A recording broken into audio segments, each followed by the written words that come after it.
এনায়েত প্রভুবাদ আবার একটা ভিডিও বানিয়েছে। আমি ওটা কইছিলাম পলিটিক্স নিয়ে কসকসানি না করতে। ভারতীয় পণ্য বয়কট আন্দোলনের সময় ওর কুরকুরে নিয়ে উঠছিল। ব্যাপার না, বাতের রোগীদের যেমন আমাবস্যার পূর্ণিমা বাতের ব্যথা জায়গায় ওঠে, তেমনি প্রভুপাদের কিছু বিশেষ বিশেষ সময় কুরকুরে নিয়ে ওঠে। ওরা নিয়ে কিছু বলতাম না, কিন্তু একটা ভিডিও সারিছে, এটা নিয়ে কিছু না কইলেই না। মুশকিল হইলো কইছে বিএনপি নিয়ে। বিএনপির ডিফেন্ড করা তো আমার দায়িত্ব না, দায়ও না, আমি বিএনপি করিও না। কিন্তু বিএনপি ব্যাশিং এর নামে কোন শয়তানিটা শ্রী শ্রী এনায়েত প্রভুপাত করতেছে সেটা দেখায় দেওয়া দরকার, কারণ এটা দেশের জন্য জাতির জন্য জরুরি। আমি ওরে প্রভুপাত বলি কারণ ও হইতেছে বিজেপির বুয়েট শাখার সভাপতি। বাংলাদেশে বিজেপির পলিসি পার্সু করে, ঠিক যেভাবে ভারতীয় পণ্য বয়কটের সময় আমাদের পিছে লাগিয়েছিল, এখন বিএনপির পিছে লাগিয়েছে। তো এটা এখন বিএনপির পিছে লাগা হচ্ছে এখন বিজেপির পলিসি। মানে বিজেপি এখন জানে যে আওয়ামী লীগ তো আসবে না, কিন্তু বিএনপি যেন না আসে ক্ষমতায়, এটাই হইতেছে বিজেপির পলিসি।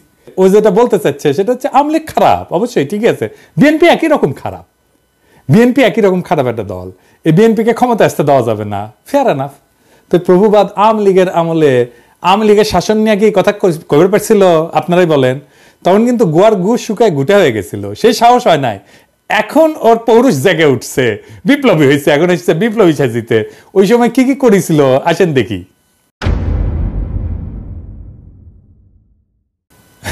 পদ্মা সেতু নিয়ে বই লিখেছিল, হ্যাঁ, পদ্মা সেতুর কত কিছু আবার ভিডিও করছিল পদ্মা সেতু নিয়ে। নির্বাচনের আগে হাসিনার যেগুলো মেগা প্রজেক্ট, গুলো মেগা দুর্নীতির প্রজেক্ট, সেগুলো নিয়ে ও ভিডিও বানিয়েছিল। পদ্মা সেতু নিয়ে, মাতারবাড়ি নিয়ে, রামপাল নিয়ে, পায়রা নিয়ে, রূপপুর নিয়ে। রূপপুরে কি পরিমাণে টাকা মারিছে এখন সব খবর বাড়াচ্ছে, কিন্তু ওর কাছে আসে নাই গেলে সেই খবর, ওইটা প্রমোট করে গেছে। ইন্ডিয়া আউটের সময় ও ইন্ডিয়া আউটের পিছে লাগিয়েছিল, কইছিল মনে আছে না? এটা আবার দেখেন বাংলাদেশের মানুষ নাকি পেঁয়াজ খেয়ে নেশা করে। শুনেন, বাংলাদেশের মানুষ দুইটা জিনিস দিয়ে নেশা করে, একটা হচ্ছে সয়াবিন তেল আর একটা হচ্ছে পেঁয়াজ। আবার দেখেন নসরুল হামিদের ওটি যে ভিডিও বানায় প্রশংসা করে, হ্যাঁ। আবার ইসরায়েল পণ্য বয়কটের সময় স্টারবাক্সের মগ নিয়ে ওই উপহাস, দুইটা মগ, দুই হাতের দুইটা মগ নিয়ে উপহাস করছিল বয়কটকারীদের। আজ এডিটর সাহেব দেখান তো 5ই আগস্টের আগের ভিডিওগুলো দেখান, এখানে টাইটেলগুলা, আর পরের ভিডিওগুলোর টাইটেলগুলো এটি দেখান। দেখেছেন? হ্যাঁ, বিপ্লবী পৌরুষ জায়গায় উঠেছে, বিপ্লবী হয়ে উঠেছে। আগে ছিল ধ্বজভঙ্গ, তারপরে 5ই আগস্টের পরে ওর পৌরুষ জায়গায় উঠেছে। তা আসেন ভিডিওর শুরুতে কি কইছে সেটা দেখি। 5ই আগস্ট বিকাল থেকে বিএনপির বিভিন্ন লেভেল থেকে এই দাবি আসতে থাকে যে আগামী 3 মাসের মধ্যে আপনাকে নির্বাচন দিতে হবে। তো ও বিএনপির দোষ দিতেছে। বিএনপি কেন বাংলাদেশের বর্তমান অন্তর্বর্তীকালীন সরকারের কাছে নির্বাচন চাইছে? তো একটা গণতান্ত্রিক দল তো নিজের দেশের সরকারের কাছে সুষ্ঠু নির্বাচন চাইবে না? বিএনপি তো হাসিনার কাছেও চাইছে নির্বাচন নাকি? তো এনাদের ওই যে বাবার দেশ ভারতের কাছে যে ওর নেতা সজীব ওয়াজেদ জয় 90 দিনের মধ্যে বাংলাদেশে নির্বাচন করায় দেওয়ার দাবি করলো, সেটা এনাদের ভাল লাগছে না? হ্যাঁ, দেখেছেন? আসেন একে একে অন্য অভিযোগগুলো দেখি। ওই করছে যে মার্কিন দূতাবাসের সূত্র নাকি দাবি করেছে যে তারেক রহমান বিভিন্ন কনস্ট্রাকশন কোম্পানি আর প্রতিষ্ঠানের কাছে চাঁদা চাইছিল। শুনেন, মার্কিন দূতাবাসেরই আরেকটা সূত্র বলতেছে তারেক রহমান কোটি কোটি ডলারের অবৈধ সম্পদ সংগ্রহ করছেন। ঢাকায় আগে একজন মার্কিন রাষ্ট্রদূত ছিলেন যার নাম জেমস এফ মরিয়ার্টি। উনি বলতেছেন তারেক রহমান শুধুমাত্র যে মোনেম কনস্ট্রাকশনের মতন একটা লোকাল কোম্পানির কাছ থেকে ঘুষ খাইছেন এমন না, ওই কি মোনেম কনস্ট্রাকশন তারেক রহমানকে 4.5 লক্ষ মার্কিন ডলার ঘুষ দিছিল। আসল কাহিনী হচ্ছে মার্কিন দূতাবাস এরকম কোনো দাবি করে নাই। মার্কিন দূতাবাস তাদের কেবল মানে যে সমস্ত কমিউনিকেশন পাঠায় আর কি, তার দেশে কোথায় কি আপডেট হচ্ছে এইগুলা লিখে পাঠায় এবং বিভিন্ন বিষয়ে ওয়াশিংটনের মতামত চায়। এরকম একটা কেবল যেটা পাঠানো হয়েছে 2008 সালের নভেম্বরে, সেখানে তারা লিখছিল যে বাংলাদেশের দুর্নীতি দমন কমিশন তারেক রহমানের বিরুদ্ধে বিভিন্ন অভিযোগ আনছে, যার মধ্যে আছে অমুক কনস্ট্রাকশন ফার্ম থেকে চাঁদা দাবি, তমুক প্রতিষ্ঠান থেকে চাঁদা দাবির অভিযোগ। এটা রিপোর্টিং, এইটা মার্কিন দূতাবাসের কোনো অভিযোগ না। একটা দাবিও কিন্তু মার্কিন দূতাবাস বা তাদের কোনো সূত্র করতেছে না। এই অভিযোগ আনছে মইনুল আহমেদের সরকারের দুর্নীতি দমন কমিশন। যারা তখন -2 ফর্মুলা বাস্তবায়নে ব্যস্ত, আর আমেরিকা দূতাবাস সেই মামলাগুলোর বর্ণনা করতেছে, আর কিছু না। কিন্তু এই মামলাগুলো কিভাবে হয়েছে সেটার একটা বর্ণনা কিন্তু আছে মহিউদ্দিন আহমেদের বই 1/11-তে। এই মামলাগুলো হয়েছিল সরাসরি মঈনুল আহমেদের নির্দেশে, যদিও তখনকার এনবিআর বা দুদক কেউই তারেক রহমানের বিরুদ্ধে কিছুই পায় নাই। বইয়ের 274 পৃষ্ঠাতে মহিউদ্দিন আহমেদ যখন তৎকালীন এনবিআর এর শীর্ষ কর্মকর্তাকে তারেক রহমানের মামলাগুলোর ব্যাপারে জিজ্ঞেস করছে, উনি উত্তর দিচ্ছেন, কি বলতেছেন, তাদের বিরুদ্ধে তো কোনো মেজর কেস পাওয়া যায়নি, যেমন তারেকের তো কোনো কিছু প্রমাণিত হয় নাই, তার তো কিছু পাই নাই বলতে গেলে, দেখেছেন। এবং এই 1/11 বইতে খুব বিস্তারিতভাবে লেখা আছে কিভাবে মঈনুল আহমেদ বাধ্য করছিল এই সমস্ত মামলা দিতে। এবং আমরা সবাই জানি যে কিভাবে তখন ব্যবসায়ীদের তুলে নিয়ে বিভিন্ন রাজনীতিবিদদের বিরুদ্ধে মামলা করতে বাধ্য করা হইতো। সেই মামলাগুলোর সূত্র ধরে এই প্রভুপাদ ভিডিও বানায় ফেলছে যে তারেক রহমান চাঁদাবাজি করছে, দেখেছেন। মানে মানুষের তো ইন্টেলেকচুয়াল একটা অনেস্টি থাকবে। উনাকে আবার ছাত্র পড়ায় বুয়েটে, ছাত্র কি শিখবে ওর কাছ থেকে? ছাত্র সাবজেক্ট কি শিখবে জানি না, কিন্তু নৈতিকতা তো শিখবে না ওর কাছ থেকে। এখন প্রশ্ন হইতেছে যে মামলাগুলো হইলো গত 17 বছর, এই চাঁদাবাজি মামলার অগ্রগতি কি? ঘোড়ার ডিম, শূন্য। এটা চাঁদাবাজির মামলাও হাসিনা গত 17 বছরের কোনো আদালতে প্রমাণ করতে পারে নাই, এমনকি কোনো বিবাদী এই সমস্ত ভুয়া মামলা চালাইতেও চায় নাই। তো প্রভুবাদ কোত্থেকে পাইলো এগুলা? দেখেছেন কিরকম জাউরা, কিরকম জাউরা। এনায়েতের ভিডিওতে আমিন আহমেদ ভুইয়া নামে এক ব্যবসায়ীর কথা বলছে, যাকে নাকি তারেক রহমান হুমকি দিছিল চাঁদার জন্য। অথচ আমিন আহমেদ ভুইয়া নিজেই দাবি করছে যে তাকে জোর কইরা তারেক রহমানের বিরুদ্ধে মামলা করানো হয়েছিল। তো এডিটর সাহেব আগে দেখান প্রভুপাত কি কইছে। এই তারেক রহমান আল আমিন কনস্ট্রাকশনের মালিক আমিন আহমেদকে হুমকি দিছেন, তুমি যদি আমাকে $1.5 লক্ষ না দাও তাহলে তোমার কোম্পানি আমি বন্ধ করে দিব। তারপরে দেখান আমিন আহমেদ ভুইয়া কি কইছে। কারণ একটা স্থগিত বিষয় মামলাটি দেখুন বর্তমানে রাষ্ট্র বনাম তারেক রহমান সাহেব। আমি নিজে যদি উদ্যোগ হয়ে মামলা করতাম তাহলে তো মামলা চালুই থাকতো। আমার যদি উদ্যোগ বা ইচ্ছা থাকতো, আর স্বাভাবিক বিষয়, আমি তার সময় কেন মামলা করতে যাব? উনি তো আমার দলের সিনিয়র যুগ্ম মহাসচিব, উনি নমিনেশন দিয়েছে, আমার সাথে রাজনীতি করি। মানে প্রভুপাদ ভিডিওতে যার নাম উল্লেখ করে দাবি করছে যে তার কাছে তারেক রহমান চাঁদা চাইছে, সে নিজেই বলতেছে যে তার কাছে তারেক রহমান টাকা চায় নাই, তাকে মামলা করতে বাধ্য করছে মঈনুল আহমেদের সরকার। মানে ওই যে বলছে বিএনপি তো এর মধ্যে ক্ষমতায় আসেনি, মঈনুলের পর তো আওয়ামী লীগ ক্ষমতায়, তাহলে ও তো এমন না জোরে চাপ দিয়ে বলছে বিএনপি, তাই না? এইটা গেল প্রথম ধাপ্পাবাজি। দ্বিতীয় ধাপ্পাবাজি ধরি, প্রভুপাত দাবি করেছে যে তারেক রহমান নাকি বাংলাদেশে সিমেন্টসের সমস্ত চুক্তি থেকে 2% কমিশন নিয়েছিলেন। থার্ড এক্সাম্পল সিমেন্স থেকে এই তারেক রহমান এবং তার ভাই আরাফাত রহমান কোকো ঘুষ নিছেন বলে কিন্তু অভিযোগ আছে। একজন প্রত্যক্ষ সাক্ষী জানাইতেছেন বাংলাদেশে সিমেন্সের যত চুক্তি হইতো তার থেকে প্রায় 2% কমিশন এই তারেক রহমান নিতেন। সিমেন্সের বিরুদ্ধে আমেরিকার যে মামলা হয়েছিল সেই মামলা 20 পৃষ্ঠার রায়ে কোন ডকুমেন্টে তারেক রহমান সিমেন্সের কাছে টাকা চাইছে বা তারেক রহমানকে সিমেন্স 1 টাকাও কখনো দিছে এমন কোনো কথার উল্লেখই নাই। এই যে তাহলে এই তথ্য প্রভুপাত কোথায় পেয়েছে? হ্যাঁ, আওয়ামী লীগ দিছে ওরে, ইন্ডিয়া দিছে ওরে, বুঝছাও। আচ্ছা, এরপরের ঘটনা আর এটা ইন্টারেস্টিং, কারণ এটা থেকে আরো পরিষ্কার হয়ে যাবে যে এই প্রভুপাদের বেসিকই ক্লিয়ার না। ওই দাবি করেছে যে টঙ্গীতে একটা 80 মেগাওয়াট প্ল্যান্ট নির্মাণের জন্য চীনা কোম্পানি হারবিন তারেক রহমানকে $7.5 লাখ মার্কিন ডলার ঘুষ দিছিল। শুনেন, 12ই অগাস্ট প্রধান উপদেষ্টার সাথে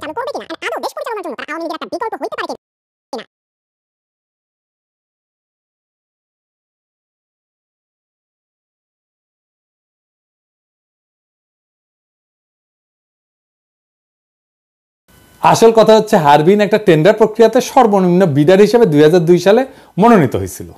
এই দরপত্র নিয়ে কোনো মামলা হয়নি কখনোই, তাই হারবিনকে কাজ দিতে তারেক রহমান ঘুষ নিয়েছিল দাবি ভুয়া।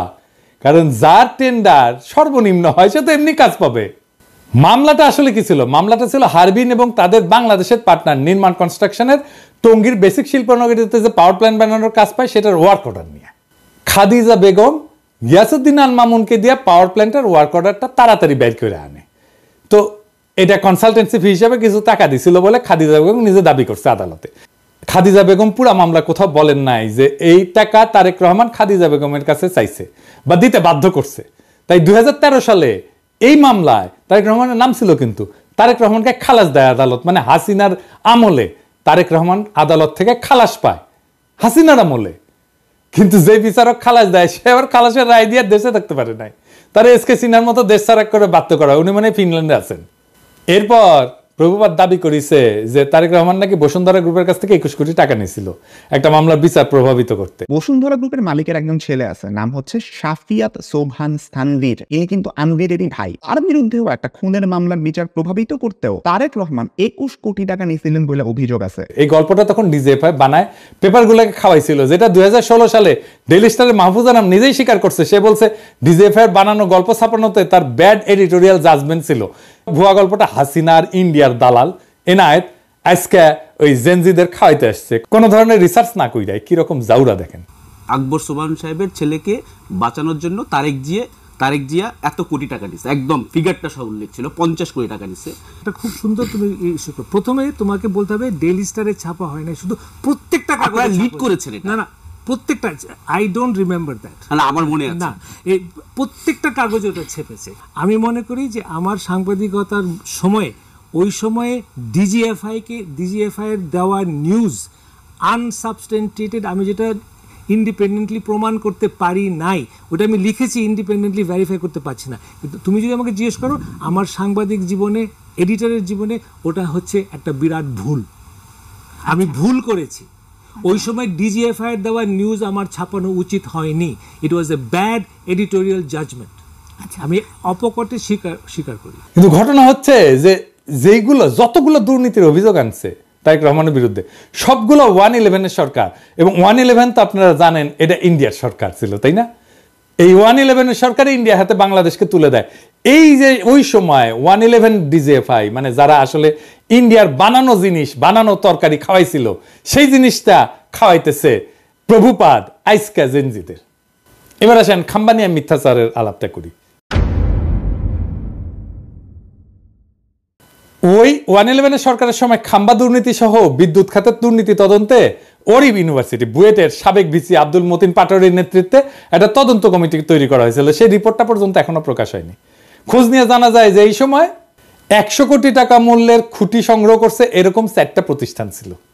এর মধ্যে 3টাই ছিল আওয়ামী লীগ সমর্থিত ঠিকাদারি প্রতিষ্ঠান।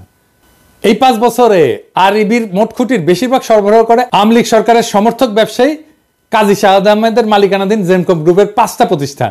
এই গ্রুপ একাই 511 কোটি 30 লাখ টাকার কাজ পায়। এছাড়া আওয়ামী লীগ সরকারের সময় আরইবির খুঁটির পুরাটাই যোগান দেয় এই প্রতিষ্ঠান। 2002 থেকে 2003 সাল বিএনপি সমর্থিত ঠিকাদারদের ছোট ছোট আরো কয়েকটা প্রতিষ্ঠান কাজ পেলেও 100 কোটি টাকার মতো কাজ করছে গিয়াসউদ্দিন আল মামুনের মালিকানাধীন খাম্বা গ্রুপের 2টা প্রতিষ্ঠান। তবে জোট সরকারের 5 বছরের প্রথম 1 বছর এই প্রতিষ্ঠান কিন্তু কোনো কাজ পায়নি। জোট সরকারের 5 বছরে আরইবির লাইন অধিগ্রহণের আওতায় মোট 879 কোটি 31 লাখ 22 হাজার টাকার কংক্রিট খুঁটি কেনা হয়। এর মধ্যে জেমকন গ্রুপের 5টা প্রতিষ্ঠান খুঁটি সরবরাহ করে 511 কোটি 30 লাখ টাকার, কনফিডেন্স গ্রুপ সরবরাহ করে 119 কোটি 79 লাখ টাকার খুঁটি, খাম্বা গ্রুপের 2টা প্রতিষ্ঠান সরবরাহ করে 102 কোটি 10 লাখ টাকার খুঁটি। এবার এই যে সে পাশে লেখেন তো, কন্টেক্ট গ্রুপ সরবরাহ করে 85 কোটি 4 লাখ টাকার। এছাড়া টেস্কো পাওয়ার লিমিটেড 24 কোটি, রয়্যাল গ্রিন 13 কোটি, লুমেক রুম্বার 20 কোটি এবং অন্য একটা প্রতিষ্ঠান নাম ভুলে গেছি 25 লাখ টাকার একটা খুঁটি সরবরাহ করে। 2003-04 সালে আরইবির মোট খাম্বা কেনে 214 কোটি টাকার। এর মধ্যে জেমকন 104 কোটি, মানে অর্ধেকেরই। খাম্বা 41 কোটি, কনফিডেন্স 31 কোটি, কন্টেক্ট 26 কোটি, টেস্কো পাওয়ার 20 কোটি, রয়্যাল গ্রিন 5 কোটি টাকার কাজ পায়। 2004-05 সালে আরইবির মোট খুঁটি কেনে 194 কোটি টাকা। এর মধ্যে জেমকন 87 কোটি টাকা, খাম্বা মাত্র 29 কোটি, কনফিডেন্স 27 কোটি, কন্টেক্ট 21 কোটি, রয়্যাল গ্রিন 5 কোটি টাকা, অন্য একটা কোম্পানি 2 কোটি টাকার কাজ পায়। 2005-06 সালে 127 কোটি টাকা কাজের মধ্যে জেমকন 68 কোটি, খাম্বা 25 কোটি, কনফিডেন্স 25 কোটি, কন্টেক্ট 11 কোটি, রয়্যাল গ্রিন 2 কোটি টাকার কাজ পায়। তাহলে দেখা যাচ্ছে খাম্বার সাথে দুর্নীতিতে ওতপ্রোতভাবে জড়িত ছিল আওয়ামীপন্থী ব্যবসায়ী কাজী শাহাদের জেমকন গ্রুপ, তাই না? হিসাবটা কি বলে? হিসাব তো পাক্কা হিসাব, আপনি নিয়ে আসতে পারেন, এখনো নিয়ে আসতে পারেন, এইসব তো সরকারের কাছেই আছে। তো খাম্বা কি প্রভুপাত পাশায় ঢুকাইছে? হ্যাঁ, খাম্বা বেচলো আওয়ামী লীগ আর প্রভুপাতের পশ্চাতে ঢুকলো বিএনপির খাম্বা। হ্যাঁ, এবার আসেন জিয়া অরফানেজ ট্রাস্ট নিয়ে কথা কই। 6 number example, Zia orphanage trust fund আছে যেখানে এতিমদের জন্য টাকা আসে। ওই ফান্ডের অ্যাকাউন্ট থেকেও 2 কোটি টাকা হাতায় আনেন এই তারেক রহমান। উনি তার নিজ শহর বগুড়াতে একটা জমি কেনার জন্য এই ট্রাস্টের তহবিলের টাকা ইউজ করে। ওই দাবি করেছে যে জিয়া অরফানেজ ট্রাস্ট ফান্ডের অ্যাকাউন্ট থেকে 2 কোটি টাকা হাতায় নিয়ে তারেক রহমান বগুড়া একটা জমি কিনছিল। সত্য ঘটনা হচ্ছে তারেক রহমান কোনো টাকা হাতায় নিয়ে জমি কেনে নাই। এই জমি কেনা হয়েছিল জিয়া অরফানেজ ট্রাস্টের নামে। দেখেন, যেটাই মামলার রায় বলা আছে, তারেক রহমান অরফানেজ ট্রাস্টের টাকায় নিজের নামে কোনো জমি কেনে নাই। এটা হাসিনার আদালতও বলে নাই, কোনোদিন দাবিও করে নাই, কিন্তু হাসিনা আর ইন্ডিয়ার দালাল এনায়েত প্রভুপাদ দাবি করিচ্ছে। এবার আসেন রাজনৈতিক ষড়যন্ত্র নিয়ে আলাপ করি। দ্বিতীয় এক্সাম্পল, 10 ট্রাক অস্ত্র। বাংলাদেশের ইতিহাসে সর্ববৃহৎ অস্ত্র আর গোলা বারুদের চালান আটক করা হয় 2004 সালের 1 এপ্রিল রাতে। তো প্রভুপাদ হঠাৎ কইরা দুর্নীতি বিশেষজ্ঞ থেকে রাজনৈতিক ষড়যন্ত্র বিশেষজ্ঞ হয়ে গেল। ব্যাখ্যা করতে আসছে 10 ট্রাক অস্ত্র মামলা নিয়ে। তো 10 ট্রাক অস্ত্র মামলার ব্যাপারে আমাদের প্রভুপাদের দেখা যাচ্ছে যে আমাদের দেশের মানুষের উপরে ভরসা কম, তাই সব সূত্র হচ্ছে ভারতীয় গোয়েন্দারা, যারা 10 টাকা অস্ত্রের দোষ চাপায় বাংলাদেশকে বিপদে ফেলতে বদ্ধপরিকর ছিল। এখানে যদি বিএনপির কোনো ভুল থাকে তাহলে কি বর্তমান অন্তর্বর্তীকালীন সরকারের প্রধান উপদেষ্টা ডক্টর ইউনূসকে একইভাবে দোষারোপ করা যাবে না? উনিও তো ভারতের টিভি মিডিয়া এনডিটিভির সাথে সাক্ষাৎকারে বলছেন বাংলাদেশকে ভারত অস্থিতিশীল করতে চাইলে ভারতের 7 সিস্টার অক্ষত থাকবে না, বলছে না? তাইলে ভারতকে চাপে রাখার ব্যাপারে পররাষ্ট্রনীতি কি বিএনপির ভুল ছিল? এই নীতির কারণে বিএনপির ভোট পেতে বাধা থাকবে কেন? আবার নিজেই বলছে যে বিএনপি ক্ষমতা আঁকড়ে ধরে রাখতে চায়নি। সেটা কি প্রমাণ করে না যে বিএনপি গণতন্ত্র চাইছে বারবার? আমরা এই প্রসঙ্গে পরে আসবো। এরপর সে ব্যাখ্যা করতে গেল 21 আগস্টে গ্রেনেড হামলা। এও দাবি করেছে যে মুফতি হান্নান নাকি 2004 সালের 14 আগস্ট হাওয়া ভবনে বসে পরিকল্পনা করছে। আমরা 21 আগস্ট বোমা হামলা। ডেইলি স্টারের 2009 সালের একটা রিপোর্টের মতে 2004 সালের 14 আগস্ট রাতে হাওয়া ভবনে বসে স্বরাষ্ট্র প্রতিমন্ত্রী বাবর, উপমন্ত্রী পিন্টু সহ জঙ্গি সংগঠন হুজির নেতারা বৈঠক করে শেখ হাসিনাকে গ্রেনেড হামলার মাধ্যমে মেরে ফেলার পরিকল্পনা করে। তো এইবার একটু মুফতি হান্নানের জবানবন্দিটা দেখি তো। মুফতি হান্নান 21 আগস্টের গ্রেনেড হামলার ব্যাপারে 2টা জবানবন্দি দিয়েছে। প্রথমটা 2007 সালে, যেটার ভিত্তিতে মামলা বিচার শুরু হয়ে গেছিল, কিন্তু সেই জবানবন্দিতে তারেক রহমানের হাওয়া ভবনের নাম নিশানাও ছিল না। এই জন্য শেখ হাসিনা 2009 সালে মুফতি হান্নানকে রিমান্ডে নিয়ে নির্যাতন করিয়া তারেক রহমানের হাওয়া ভবনের নাম বের করার দায়িত্ব দেয় তার বিশ্বস্ত দালাল আব্দুল কাহার আকন্দকে। এরপরে 120 দিন রিমান্ডে নির্যাতনের পর মুফতি হান্নানকে দিয়া জোর কইরা 2011 সালে বলানো হয় যে এই হামলার আগে সে হাওয়া ভবনে তারেক রহমানের সাথে দেখা করছিল। এই জন্য 2024 সালের নির্বাচনে আব্দুল কাহার আকন্দকে হাসিনা নৌকা মার্কা প্রার্থী করে। এই দেখেন, এই নির্বাচনে আওয়ামী লীগ থেকে আমাকে নৌকা মার্কা প্রদান করা হয়েছে। আমাদের জাতির জনক বঙ্গবন্ধু শেখ মুজিবুর রহমান ও তার পরিবারের সকল সদস্য, একমাত্র মাননীয় প্রধানমন্ত্রী শেখ হাসিনা এবং তার বোন শেখ রেহানা বাদে সবাইকে হত্যা করা হয়েছে। এমনকি 10 বছরের শিশু রাসেলকেও হত্যা করা হয়েছে। আপনারা জানেন 21 বছর সংগ্রাম করে এই মাননীয় প্রধানমন্ত্রী 1996 সালে আবার ক্ষমতায় আসেন। ক্ষমতায় আসার পর বঙ্গবন্ধু হত্যা মামলা রুজু হয়। এতদিন এই হত্যা মামলা রুজু করতে দেওয়া হয়নি এবং সেই মামলার তদন্তভার আমাকে দেওয়া হয়। সেই মামলাটিও আমি পরবর্তী তদন্ত করি এবং সঠিক পথে নিয়ে আসি। এই সমস্ত মামলা করার কারণে আমাদের আওয়ামী লীগ, যেটা একটি পুরাতন দল, সেই আওয়ামী লীগকে ধ্বংসের মুখ থেকে রক্ষা করা সম্ভব হয়েছে এবং আওয়ামী লীগের রাজনীতিকে টিকিয়ে রাখার ব্যবস্থা করা হয়েছে। আমাদের মাননীয় প্রধানমন্ত্রী আমাকে নৌকা মার্কা দিয়েছেন। এইদিকে মুফতি হান্নান এই জবানবন্দি দেওয়ার সাথে সাথে প্রত্যাহারেরও কিন্তু আবেদন করে। এই জবানবন্দি ছিল পুরাই বানোয়াট। আপনি বলবেন যে আপনি বললেই বানোয়াট হয়ে যাবে। আছে না, একটা জিনিস দেখি, মজার জিনিস। এটা বানোয়াট কেন? মুফতি হান্নান কবে কত তারিখে হাওয়া ভবনে তারেক রহমানের সাথে দেখা করতে গেছিল সেটা মনে করতে পারে নাই, তাই তার সাক্ষ্যে লেখা ছিল তারিখ এবং সময় মনে পড়ছে না। অথচ হাওয়া ভবনে তার বৈঠক ছাড়া বাকি সমস্ত ঘটনার তারিখ সহ বিস্তারিত বর্ণনা করছে মুফতি হান্নান। শুধু হাওয়া ভবনের মিটিংটার তারিখ তার মনে নাই। এখন আসেন একটা আদালত কিভাবে কাজ করে বোঝায়। কারণ হাসিনার আর মোদির ঘেটুপুত্র এনায়েত প্রভুপাদ আবার এগুলো বুঝবে না। আদালতে একটা মামলা যাওয়ার আগে পুলিশ তদন্ত করে সম্ভাব্য দায়ী ব্যক্তিদের নামে চার্জশিট দেয়। এরপর আদালত এই চার্জশিট গ্রহণ করে বিচার শুরু করে। বিচারে বাদী এবং বিবাদী পক্ষ তাদের পক্ষে সাক্ষী হাজির করে। এছাড়া আসামিদেরকেও হাজির করা হয়। সবাইকে দুই পক্ষের আইনজীবীরা জেরা করে, মানে বিভিন্ন প্রশ্ন জিজ্ঞেস করে ঘটনার সত্যতা নির্ধারণের চেষ্টা করে। এই জেরার পর সবার যুক্তি তর্ক শুনে আদালত রায় দেয়। এখন খালি মুফতি হান্নান কেন, তার বাপও যদি জবানবন্দি দেয় যে তার 21 আগস্টে বোম মারছে তারেক রহমানের কথায়, কিন্তু আদালতের জেরায় যদি প্রমাণ হয় তাদের দাবি মিথ্যা, তারা খালাস পেয়ে যাবে। আর যদি তাদের জেরা করার কোনো সুযোগই দেওয়া না হয়, সেটা হচ্ছে একটা ক্যাঙ্গারু কোর্ট, যেখানে কোনো সুষ্ঠু বিচার হয় না। তাহলে যেখানে 21শে আগস্টের এই পুরা মামলায় মুফতি হান্নানের জবানবন্দির উপর তৈরি, সেই মুফতি হান্নানকে এই মামলায় জেরারই সুযোগ দেওয়া হয় নাই, বুঝছেন? জেরা করার ঠিক আগে মুফতি হান্নানকে ফাঁসিতে ঝুলায় খুন করে শেখ হাসিনা, যেন এই ঘটনার পিছনের সত্য সামনে না আসে। বুঝছেন তো কি রকম ক্যাঙ্গারু কোর্ট, কি আদালত, কি রায়, কি বিচার হয়েছে? মুফতি হান্নানের জবানবন্দি ছাড়া এই মামলার বিচারিক প্রক্রিয়াতে কেউ দাবি করে নাই যে হাওয়া ভবনে কোনো মিটিং হয়েছিল, যেখানে এই হামলার সিদ্ধান্ত নেওয়া হয়েছিল। আর মুফতি হান্নানকে অকথ্য নির্যাতন করে একটা জবানবন্দি আদায় করলে সে জবানবন্দির কোথাও এই মিটিং এর তারিখের উল্লেখ নাই, আগে বলছি। কিন্তু হাসিনার দালাল, ইন্ডিয়ার দালাল এনায়েত প্রভুপাত জেনে গেছে যে মিটিং ঠিক 14 আগস্ট হয়েছিল। শুনেন, ডেইলি স্টারের 2009 সালের একটা রিপোর্টের মতে 2004 সালের 14 আগস্ট রাতে হাওয়া ভবনে বসে স্বরাষ্ট্র প্রতিমন্ত্রী বাবর, উপমন্ত্রী পিন্টু সহ জঙ্গি সংগঠন হুজির নেতারা বৈঠক করে শেখ হাসিনাকে গ্রেনেড হামলার মাধ্যমে মেরে ফেলার পরিকল্পনা করে। কই পাইছে? প্রমাণ দেখাইতে পারবো? ওকে বলবেন প্রমাণ দেখাইতে। মানে যে হামলা করছে সে মনে করতে পারতেছে না কবে হয়েছে মিটিং, আর এনায়েত প্রভুপাত যাই না বসে আছে। বাবা, কঠিন তালেবর। দেখেছেন, অপরাধী সব জায়গায় তার অপরাধের চিহ্ন রেখা যায়। মিটিং এর তারিখটা এখানে কেন গুরুত্বপূর্ণ এটা বোঝা দরকার। মিটিং এ যারা উপস্থিত ছিল তারা সবাই রাষ্ট্রের গুরুত্বপূর্ণ ব্যক্তি, 2 জন এমপি, গোয়েন্দা বাহিনী প্রধান, তারেক রহমান নিজে। তো এত গুরুত্বপূর্ণ মানুষ যাদের প্রত্যেকের সাথে তো অনেক লোক থাকে, তাই না? তাদের এপিএস থাকে, বডিগার্ড থাকে, ড্রাইভার থাকে, আরো অনেক স্টাফ থাকে তাদের সাথে। কিন্তু কেউ কিন্তু একা না, আমাদের মতো না, সাধারণ মানুষ না। তাদের প্রত্যেকটা মিটিং এর শিডিউল থাকে, যেগুলো তার পিএসরা ম্যানেজ করে, এবং অনেকের সাথে মিডিয়ার লোকজনও থাকে তো সার্বক্ষণিক, তাই না? এখানে তো দেখবে কোথায় যাচ্ছে, কি করতেছে, সব জায়গায় মিডিয়ার লোকজন থাকবে।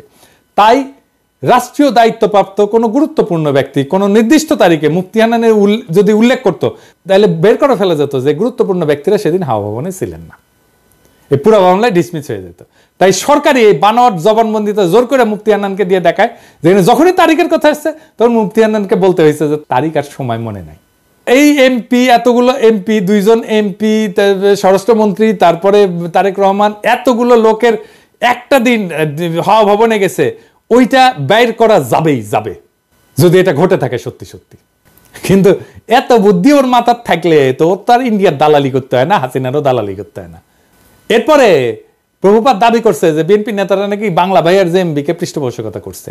বিএনপি জামায়াত জোট সরকার জঙ্গি গোষ্ঠীকে তোষণ করত, তাদেরকে পালতো, এন্ড পরে নিজেদের কাজেও ব্যবহার করছে। তার সোর্সকে জানেন? নূর মোহাম্মদ কিশোরগঞ্জ থেকে নৌকা মার্কা নিয়ে ভোট ডাকাতি করে যে তা আওয়ামী লীগের সাবেক সংসদ সদস্য। এই লোক নিজেই ছিল বাংলা ভাইদের দোসর। আলী রিয়াজের যে Islamic militancy Bangladesh complex web, এই বইয়ের 52 পৃষ্ঠায় উল্লেখ আছে, নূর মোহাম্মদ 2004 সালে রাজশাহী রেঞ্জের ডিআইজি হিসেবে গণমাধ্যমকে বলছিল যে বাংলা ভাই এবং তার বাহিনী বামপন্থী সরবরাহদের ধরতে সাহায্য করছে, এবং তিনি নিজেই স্থানীয় পুলিশ বাহিনীকে নির্দেশ দিয়েছেন তাদের সহায়তা করতে। তাহলে দেখেন বাংলা ভাই আসলে কারা সাহায্য করছে। তো এইসব কইরা বিএনপিকে বিপদে ফেলে আওয়ামী লীগের নমিনেশন যেটা ভোট ডাকাতকে সূত্র ধরে এনায়েত প্রভুপাত বলতেছে যে বিএনপির নেতারা নাকি জঙ্গিদের পৃষ্ঠপোষকতা দিচ্ছে। তবে এটা সত্য যে জেএমবির এই ঘটনা বিএনপির ক্ষমতা হারানোর কারণ। কিভাবে এটা একটু দেখি। একটা রাষ্ট্রে বল প্রয়োগের একচেটিয়া কর্তৃত্ব থাকে আর কারণ না, রাষ্ট্রের কাছে।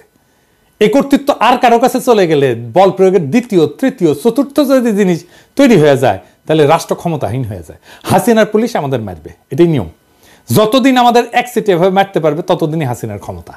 আমরা যখন ঠোলা মেয়েটা ঝুলে রাখতে পারলাম না তখনই হাসিনা পলাইলো, বুঝছেন?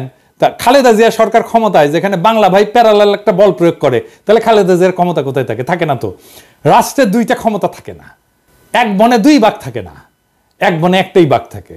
আমরা বাঘ হয়ে উঠতে পারছিলাম জন্যই হাসিনা পলাইছে, বুঝছাও?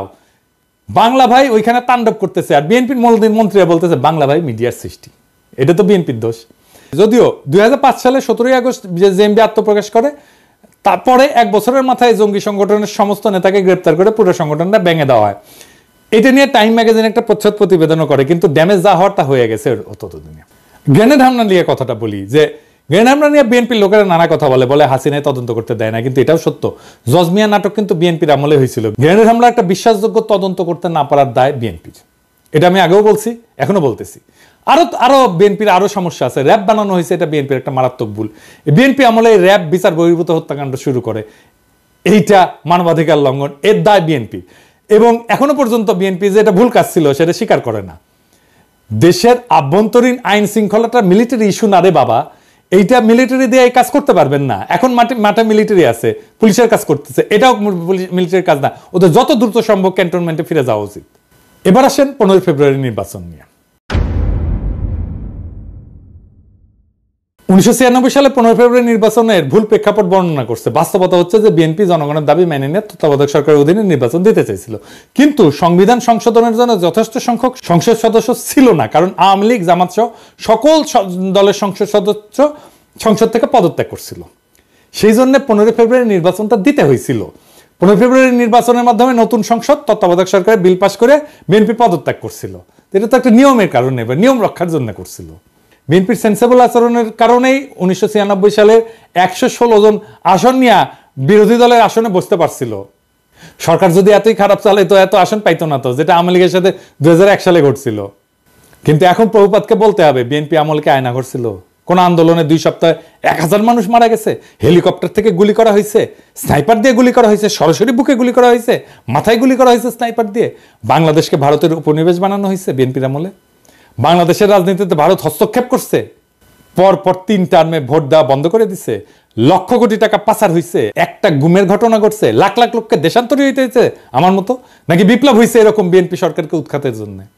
বিএনপি সরকারের বিরুদ্ধে কথা বলার জন্য পিটায় মারা হয়েছে কখনো? আওয়ামী লীগ ফ্যাসিবাদ কায়েম করছে, বিএনপি কখনো ফ্যাসিবাদ কায়েম করছে? বিএনপি 57 জন সেনা অফিসারকে মারছে বিদ্রোহের নামে? বিএনপি রাতের আধারে আলেমদের মাইরা লাশ গুম করছে? বিএনপি আমলে দুর্ভিক্ষ হয়েছে? এরপরে বলে বিএনপি আওয়ামী লীগ এক। স্বাধীনতার পর আওয়ামী লীগ 25 বছর শাসন করছে, বিএনপি করছে 15 বছরের মতো। আওয়ামী লীগ মাত্র একবার শান্তিপূর্ণভাবে ক্ষমতা হস্তান্তর করছে, 2 বার তাকে নির্বাচন দিয়ে হটানো যায় না, রক্তাক্ত বিপ্লব করে হটাইতে হয়েছে। হ্যাঁ, সালের আমি জাউরার সিল দেই নাই না? হ্যাঁ, দেন এডিটরশিপ দেন, জাউরার সিল দিয়ে দেন, 2 বার দেন, 3 বার দেন। 111-এর একটা পলিসি ছিল -2, মানে হাসিনা খালেদা দুইটাই বাদ, কিন্তু আসলে ওইটা -1, মানে Hasina in Khaleda out. BNP জামাতকে ক্ষমতায় আসতে দেওয়া যাবে না, এটা ইন্ডিয়ান লাইন, এটা বিজেপি কংগ্রেস সবার লাইন। কারণ বিএনপি জামাত ক্ষমতায় থাকলে ইন্ডিয়ার বাংলাদেশে ভাত নাই। ভারতীয় পণ্য বয়কটে ভারতকে বাঁচাইতে আসছিল প্রভুপাত, এখন আওয়ামী লীগের পতনে ইন্ডিয়াকে বাঁচাইতে আসছে প্রভুপাত। কারণ ইন্ডিয়া জানে যে আওয়ামী লীগের জিন্দগিতে ক্ষমতায় আসতে পারবে না। বাংলাদেশে ইন্ডিয়ার অনেক সফট অ্যাসেট আছে, এই প্রভুপাত তার মধ্যে একটা, ইন্ডিয়ার সফট অ্যাসেট। এরকম আরো অ্যাসেটকে মাঠে নামাবে ইন্ডিয়া, এই যে রোকে অ্যাপ্রাজি আর একটা সফট অ্যাসেট। তবে প্রভুপাত তোমার ইন্ডিয়ান সফট অ্যাসেট মার্ক করে রাখলাম, যেদিন ভারতীয় পণ্য বয়কটের পিছিয়ে লাগছো সেদিনই মার্ক করে রাখছি। আমার মার্ক করা ভুল হয় না, বুঝছাও? তো একটা জিনিস জানো, কয়া রাখি, বাঘে শুইলে 18 গা, ঠোলায় শুইলে 36 গা, আর পিনাকি শুইলে জয় বাংলা।